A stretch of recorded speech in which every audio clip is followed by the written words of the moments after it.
Hi ನಮಸ್ಕಾರ, welcome to ಸಾಶಿ cooks. ನಾನಿವತ್ತು beetroot ಪಲ್ಯ ಮಾಡಿ ತೋರಿಸ್ಕೊಡ್ತಾ ಇದ್ದೀನಿ. ಇದು ಈಸಿ ಹಾಗೆ ತುಂಬ ಟೇಸ್ಟ್ ಆಗಿರುತ್ತೆ. ಬನ್ನಿ ನೋಡೋಣ ಹೇಗೆ ಮಾಡೋದು. ಇದಕ್ಕೆ ನಾನು 3 ಬೀಟ್ರೋಟ್ ತೊಗೊಂಡಿದ್ದೀನಿ, ದೊಡ್ಡ ಸೈಜ್ದು. ಹಾಗೆಯೇ 1 ಈರುಳ್ಳಿ, ಹಾಗೆ ಸ್ವಲ್ಪ ಕರಿಬೇವು ಸೊಪ್ಪು, 3 ಹಸಿಮೆಣಸಿಕಾಯಿ, ಸ್ವಲ್ಪ ಕೊತ್ತಂಬರಿ ಸೊಪ್ಪು ತೊಗೊಂಡಿದ್ದೀನಿ.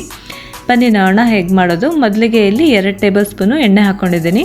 ಈಗ ಎಣ್ಣೆ ಕಾದ್ಮೇಲೆ ಇದಕ್ಕೆ 1 ಟೀ ಸ್ಪೂನು ಸಾಸಿವೆನ ಹಾಕ್ಕೊಳ್ತಾ ಇದ್ದೀನಿ. ಹಾಗೆ ಇದಕ್ಕೆ ಅರ್ಧ ಟೀ ಸ್ಪೂನು ಜೀರಿಗೆಯನ್ನು ಹಾಕ್ತಾ ಇದ್ದೀನಿ. ಓಕೆ, ಈಗ 1 ಟೀ ಸ್ಪೂನು ಕಡಲೆಬೇಳೆನ ಹಾಕ್ಕೊಂಡಿದ್ದೀನಿ. ಹಾಗೆ ಇದಕ್ಕೇ ಹಸಿಮೆಣಸಿಕಾಯಿ 3 ಇದೆಯಲ್ಲ, ಅದನ್ನು ಕೂಡ ಹಾಕ್ಕೊಳ್ತಾ ಇದ್ದೀನಿ. ಹಾಗೆ ಇದಕ್ಕೆ ಸ್ವಲ್ಪ ಕರಿಬೇವು ಸೊಪ್ಪು ಕೂಡ ಆ್ಯಡ್ ಮಾಡ್ಕೊಳ್ತಾ ಇದ್ದೀನಿ. ಈಗ ಬನ್ನಿ, ಈಗ ಹಸಿಮೆಣಸಿಕಾಯಿ ಮತ್ತು ಕರಿಬೇವು ಸೊಪ್ಪನ್ನು ಚೆನ್ನಾಗಿ ಒಂದು ಸಲ ಫ್ರೈ ಮಾಡ್ಕೊಳ್ಳೋಣ ಎಣ್ಣೆಯಲ್ಲಿ. ಓಕೆ, ಈಗ 1 ಹೆಚ್ಚಿದ ಈರುಳ್ಳಿಯನ್ನು ಹಾಕ್ಕೊಳ್ತಾ ಇದ್ದೀನಿ. ಓಕೆ, ಇದನ್ನು ಕೂಡ ಚೆನ್ನಾಗಿ ಫ್ರೈ ಮಾಡ್ಕೋಬೇಕು. ಇದಕ್ಕೆ 1 ಟೀ ಸ್ಪೂನು ಉಪ್ಪನ್ನು ಹಾಕ್ಕೊಂಡಿದ್ದೀನಿ. ಹಾಗೆ 1/4 ಟೀ ಸ್ಪೂನು ಅರಿಶಿನ ಪುಡಿಯನ್ನು ಹಾಕ್ಕೊಂಡಿದ್ದೀನಿ.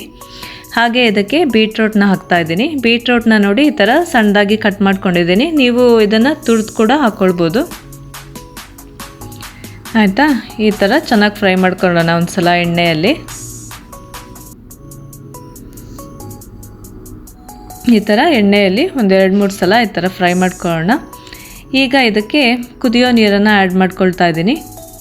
ಕುದಿಯೋ ನೀರು ಆ್ಯಡ್ ಮಾಡ್ಕೊಳೋದ್ರಿಂದ ಬೀಟ್ರೋಟ್ ಬೇಗನೆ ಬೇಯುತ್ತೆ. ಓಕೆ, ಇದನ್ನು ಮುಚ್ಚಳ ಮುಚ್ಚಿಬಿಟ್ಟು ಚೆನ್ನಾಗಿ ಒಂದು ಸಲ ಬೇಯಿಸ್ಕೊಳ್ಳೋಣ. ನೋಡಿ, ಇದು ಕುದೀತಾ ಇದೆ, ಬೀಟ್ರೋಟು ಚೆನ್ನಾಗಿ ಬೇಯ್ತಾ ಇದೆ. ಈಗ ಇದಕ್ಕೆ 1 ಟೀ ಸ್ಪೂನು ಉಪ್ಪನ್ನು ಹಾಕ್ಕೊಳ್ತಾ ಇದ್ದೀನಿ. ಆಯಿತಾ, ಚೆನ್ನಾಗಿ ಒಂದು ಸಲ ಮಿಕ್ಸ್ ಮಾಡ್ಕೊಳ್ತಾ ಇದ್ದೀನಿ. ಹಾಗೆ ಇದಕ್ಕೆ ಸ್ವಲ್ಪ ಕೊತ್ತಂಬರಿ ಸೊಪ್ಪನ್ನು ಹಾಕ್ತಾ ಇದ್ದೀನಿ. ಮತ್ತು ಇದನ್ನು ಬೇಯಲಿಕ್ಕೆ ಬಿಟ್ಬಿಡೋಣ. ಈಗ ಬೀಟ್ರೋಟು ಆಲ್ಮೋಸ್ಟ್ ಕುಕ್ ಆಗಿದೆ. ಈಗ ಇದಕ್ಕೆ ಅರ್ಧ ಟೀ ಸ್ಪೂನು ಖಾರದ ಪುಡಿಯನ್ನು ಹಾಕ್ತಾ ಇದ್ದೀನಿ. ಹಾಗೆಯೇ 1/4 ಟೀ ಸ್ಪೂನು ಗರಂ ಮಸಾಲ ಹಾಕಿದ್ದೀನಿ. ಹಾಗೆ ಇದಕ್ಕೆ 1 ಟೇಬಲ್ ಸ್ಪೂನು ಒಣ ಕೊಬ್ಬರಿ ತುರಿಯನ್ನು ಹಾಕ್ತಾ ಇದ್ದೀನಿ. ನೀವು ಫ್ರೆಶ್ ಕೊಕೊನಟ್ ಕೂಡ ಯೂಸ್ ಮಾಡ್ಕೋಬೋದು. ನೋಡಿ, ಚೆನ್ನಾಗಿ ಮಿಕ್ಸ್ ಮಾಡ್ಕೊಳ್ಳೋಣ. ಖಾರದ ಪುಡಿಯನ್ನು ನೋಡಿ ಆ್ಯಡ್ ಮಾಡ್ಕೊಳ್ಳಿ. ನೋಡಿ, ಈಗ ಇದು ಫುಲ್ ಬೆಂದಿದೆ ಬೀಟ್ರೋಟು. ಇದನ್ನು ನಾವು ಈಸಿಯಾಗಿ ಮಾಡ್ಕೋಬೋದು. ಆದರೆ ನೀವು ಬಾಯ್ಲ್ಡ್ ವಾಟರ್ನ ಹಾಕಬೇಕಾಗತ್ತೆ, ಬೇಗನೆ ಬೆಂದುಬಿಡತ್ತೆ ಅವಾಗ. ಇಲ್ಲಾಂದರೆ ಸ್ವಲ್ಪ ಟೈಮ್ ತಗೊಳುತ್ತೆ ಬೇಯಲಿಕ್ಕೆ.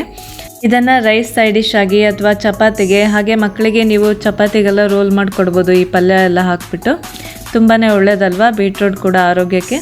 ಹಾಗೆಯೇ ನೀವು ಇದನ್ನು ನಾನಿಲ್ಲಿ ಸಣ್ಣದಾಗಿ ಹೆಚ್ಕೊಂಡಿದ್ದೀನಿ ಬೀಟ್ರೋಟ್ನ. ನೀವು ಇದನ್ನು ತುರಿದು ಕೂಡ ಹಾಕ್ಕೊಳ್ಬೋದು. ಓಕೆ, ನೀವು ಕೂಡ ಮಾಡಿ ನೋಡಿ ಈ ರೀತಿ. Thanks for watching.